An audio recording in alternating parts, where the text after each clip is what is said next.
Chittagong city corporation নির্বাচনের ৩.৫ বছর পর বিএনপি প্রার্থী ডাক্তার সাহাদাত হোসেনকে মেয়র ঘোষণা করেছেন আদালত। একই সঙ্গে আগামী ১০ দিনের মধ্যে গেজেট প্রকাশ করতে নির্দেশ দেওয়া হয়েছে।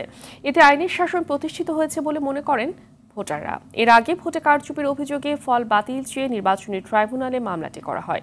চট্টগ্রাম থেকে সাইফুল মাহমুদের তথ্য ছবিতে বিস্তারিত জানাচ্ছেন সায়েদ মাহমুদ।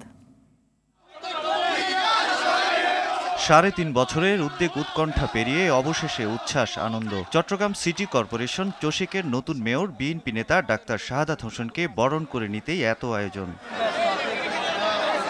সকালে চট্টগ্রামের যুগ্ম জেলা জজ ও নির্বাচনী ট্রাইব্যুনালের বিচারক খায়রুল আমিন যুগান্তকারী এই রায় দেন। বাদীর আইনজীবী আরশাদ হোসেন জানান, ২০২১ সালের চসিক নির্বাচনে কারচুপির প্রমাণ পেয়েছেন আদালত, যে কারণে নতুন মেয়র শাহাদাত। এই মামলায় তারা নোটিশ পাওয়ার পরও অ্যাটেন্ড করে নাই, তাই আদালত বাধ্য হয়ে একতরফাভাবে এই মামলাটা রায় ঘোষণা করেন। প্রতিদ্বন্দ্বী ডাক্তার শাহাদাত হোসেন সাহেবকে নির্বাচিত ঘোষণা করেন এবং ওনাকে নির্বাচিত ঘোষণা করার জন্য এই নির্বাচনী ট্রাইব্যুনালের আদেশ প্রাপ্তির ১০ দিনের মধ্যে গেজেট প্রকাশ করার জন্য নির্বাচন কমিশনের সচিব ৩ নম্বর বিভাগীকে নির্দেশ প্রদান করেন। ছাত্র জনতার অভ্যুত্থানের পর থেকেই চসিক কার্যালয়ে আর যাননি তৎকালীন সিটি মেয়র মোহাম্মদ রেজাউল করিম চৌধুরী। এরপর মেয়রকে অপসারণ করে ১৯ আগস্ট চট্টগ্রাম বিভাগীয় কমিশনার মোহাম্মদ তোফাইল ইসলামকে প্রশাসক নিয়োগ দেয় সরকার। আর আজ এলো নতুন নির্দেশনা।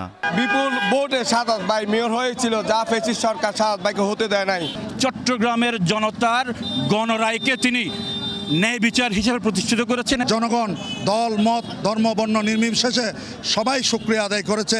নতুন মেয়র ডাক্তার শাহাদাত জানান, এ রায়ে দেশে আইনের শাসন প্রতিষ্ঠিত হয়েছে, তবে গণতন্ত্র প্রতিষ্ঠায় নির্বাচনের বিকল্প নেই। 18 বছর পর বিচার বিভাগ স্বাধীন হয়েছে। আমরা এখনো কমপ্লিটলি আমাদের গণতান্ত্রিক অধিকার পাইনি। যেদিন এই অন্তর্বর্তীকালীন সরকার গণতান্ত্রিক একটি নির্বাচনের মাধ্যমে তারা একটি বৈধ সরকার প্রতিষ্ঠা করতে পারবে, সেই দিনও প্রকৃত গণতান্ত্রিক অধিকার মানুষ ফিরে পাবে। ২০২১ সালের ২৭ জানুয়ারি চসিক নির্বাচনের দিন হামলা, গোলাগুলি, প্রাণহানি ও ক্ষমতাসীনদের শক্তি প্রদর্শনের অভিযোগ ওঠে।